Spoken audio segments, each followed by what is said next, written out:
मंच पर सुनते सुनते मुझे भी याद हो गई, 2 लाइन, सिर्फ 2 लाइन। साथियों, आज परिस्थिति है, यह आप पर लागू होती है। सर्वाधिक पहला वाक्य, अच्छा आपको याद है जब वो कार्ड भेजते थे दीपावली के अवसर पर, दशहरे के अवसर पर, तो उसका पहला बिंदु क्या होता था? पहला बिंदु, पहली लाइन, अर्जित उपलब्धियों की रक्षा। देखिए वो बुद्ध, वो दिव्यदृष्टा, वो आगे आने वाले समय की पहचान आपको आगाह करते थे, अर्जित उपलब्धियों की रक्षा। और यह भी कहते थे कि बुलंदियों पर पहुंचना कमाल नहीं होता, बुलंदियों पर पहुंचना कमाल नहीं होता, बुलंदियों पर ठहरना कमाल होता है, बुलंदियों पर ठहरना कमाल होता है। तो शर्मा जी कहते बुलंदियां तो हमने अर्जित कर ली, हम शून्य से शिखर पर पहुंच गए, लेकिन इस सरकार ने हमको लुढ़काना शुरू कर दिया, नीचे की तरफ खींचना शुरू कर दिया। और हम लोगों में जो भावना उठी कि अब तो हम सब पा गए, चैन वोट से चयनित होगा, आ गए, हमें कौन क्या करेगा? गाड़ी भी खरीद ली, मकान भी बनवा लिया, बैंक से लोन ले लिया, हर महीने कटता है बैंक का लोन। जिस दिन ये वेतन वितरण अधिनियम खत्म होगा, कहां जाएंगे? यह भी विचार कर लीजिए, क्या होगा आपका? जनाबे अली, क्या होगा आपका? ये परिस्थितियां आई हैं सब, और मैं ऐतिहासिक रूप से आपके सामने उन धाराओं को, ये हमारे पास अब विधेयक नहीं है, संसदीय ज्ञान है मुझे, मैं 18 साल रहा विधान परिषद में। एक विधेयक आता है, पहले विधेयक पास होता है दोनों सदनों से, फिर राज्यपाल के दस्तखत से, और मैंने बड़े ध्यान से इसको पढ़ा। अगर मैं सदन में होता तो मैं याद दिला दूं आपको, कभी वीडियो देखे जब वित्तविहीन को धारा 7(4) में मान्यता देने के का अधिनियम आया सदन में, वो विधेयक आया, तो मैं खड़े होकर विरोध किया। हम ध्रुव त्रिपाठी थे, दोनों लोग बहिर्गमन किया कि उन्होंने कहा कि धारा 7(4) में मान्यता, किंतु उसमें जोड़ा अब इस धारा 7(4) ही हम लोग मांग रहे थे, जो पुरानी मान्यता थी। धारा 7 में वित्तविहीन को मान्यता मिलती थी, हाईकोर्ट ने कह दिया नहीं नहीं, ये धारा, ये मान्यता धारा नहीं है, धारा 7(4) में ही मान्यता दीजिए। धारा 7(4) में मान्यता का विधेयक आया, और विधेयक में लिखा सभी बात के होते हुए भी इंटरमीडिएट अधिनियम 1921, चयन बोर्ड अधिनियम 1982 इन पर नहीं लागू होगा। क्या रह गया? जब वेतन वितरण अधिनियम 1971 नहीं लागू होगा,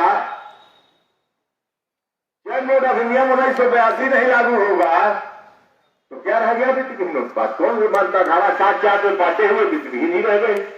उस पर मैंने वॉकआउट किया था, सरकार का विरोध किया था सदन में। अब विरोध करने वाले ही उस पर नहीं जाता। मैं आता हूं आपके इस अधिनियमित व्यवस्था में, हम उनके लिए विरोध कर रहे थे। आज तो चयन बोर्ड अधिनियम 1982 नहीं रहा। आप कहेंगे कि एक्ट में भी तो है, हाँ है, एक्ट में था, लेकिन एक्ट की जो भाषा है वो आपको नहीं बचा रही है। एक्ट में अधिनियम है, लेकिन जो चीजें इस धारा में है, धारा 21 में चयन बोर्ड में, वो बात नहीं है वहां। इसलिए माननीय शर्मा जी ने एक्ट में होते हुए भी जब 1982 में चयन बोर्ड बनवाया, तो अधिनियम की धारा 21 जुड़वाया। अब 21 क्या थी? आम शिक्षक नहीं जानता। हम 12, 18, 21 बार बार कह रहे हैं, बस थोड़े में आप सुन लीजिए, इस किताब में छपा है।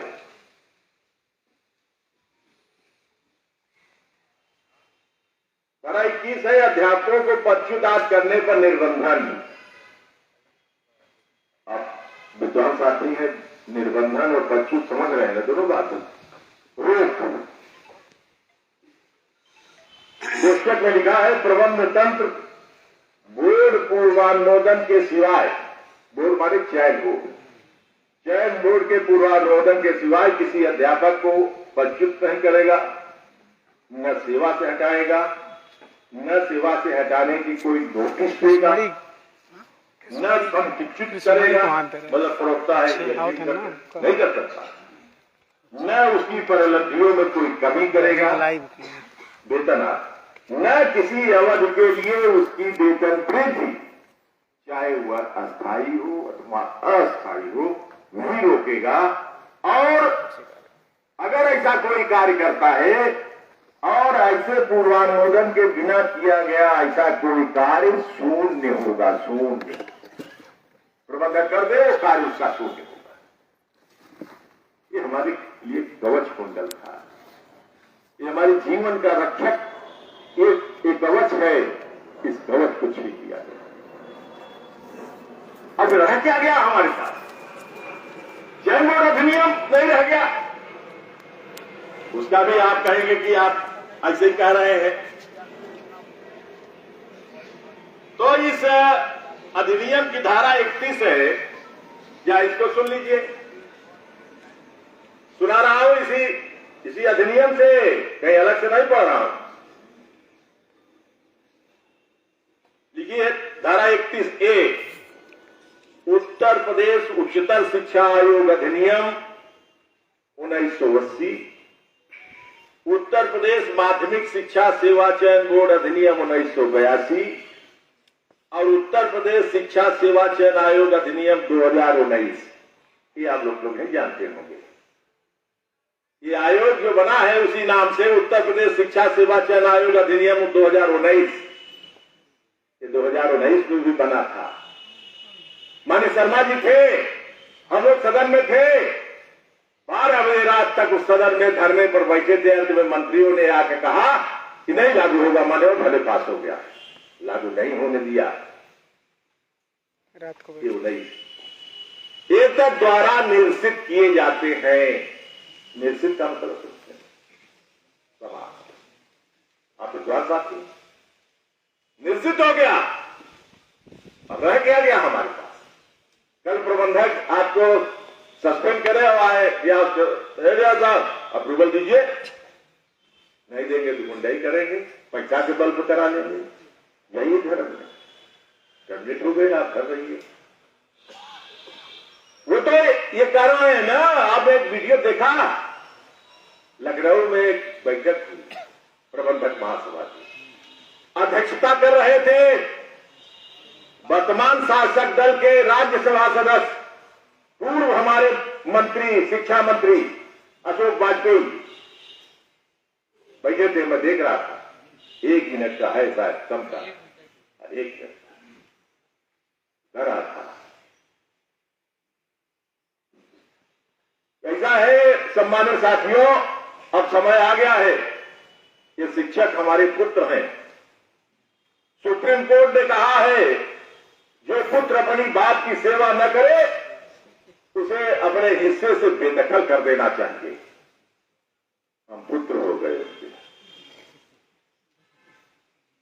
हमको अपने हिस्से से बेदखल कर।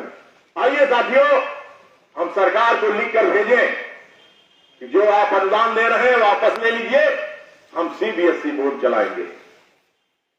अरे वाह रे प्रबंधक, वह तीसरी पीढ़ी है इस हिंदुस्तान की, इस उत्तर प्रदेश की। विद्यालय किसने खोला था? ये खोले थे जो प्रबंधक हैं, इनके बाबा परवाजा खोले थे। तीसरी पीढ़ी है। वो समाज के उत्थान के लिए, समाज की बढ़ोतरी के लिए, समाज के हर व्यक्ति के बालक को शिक्षा मिल जाए, इसलिए विद्यालयों की स्थापना किया था। और उनके अब पौत्र देख रहे हैं कि अधिक करोड़ों की संपत्ति, अरबों की संपत्ति।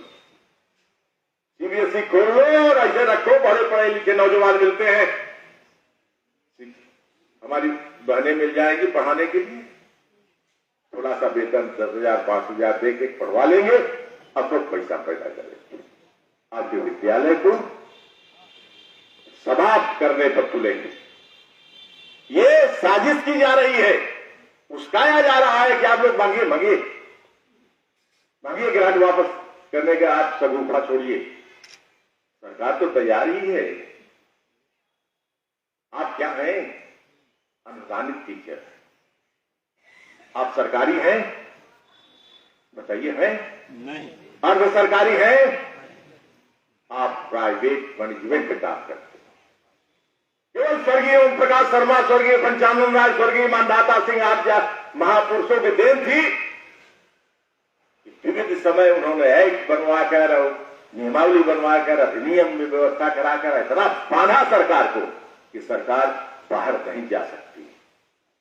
लेकिन सरकार जिस ढंग की आई है उससे क्या अपेक्षा है? ये परिस्थितियां आज हमारे लिए इतनी भयावह हो गई हैं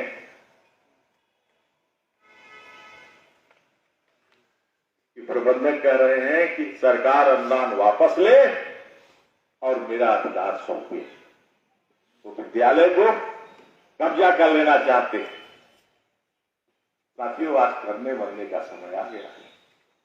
दृढ़ इच्छा शक्ति दिखाना होगा, अब कुछ कर गुजरना होगा, तब ये बचेगा। विश्वास रखिए, मैं डराने की बात नहीं करता हूं।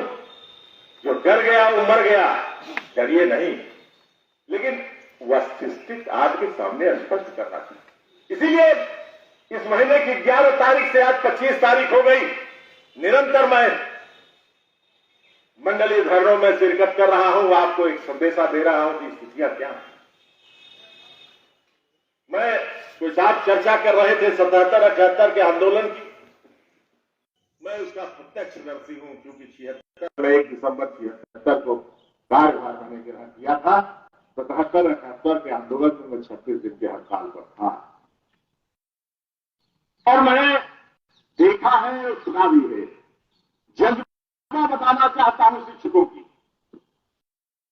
उस समय सरकार ने तय कर दिया था कि 4 जनवरी को जो अध्यापक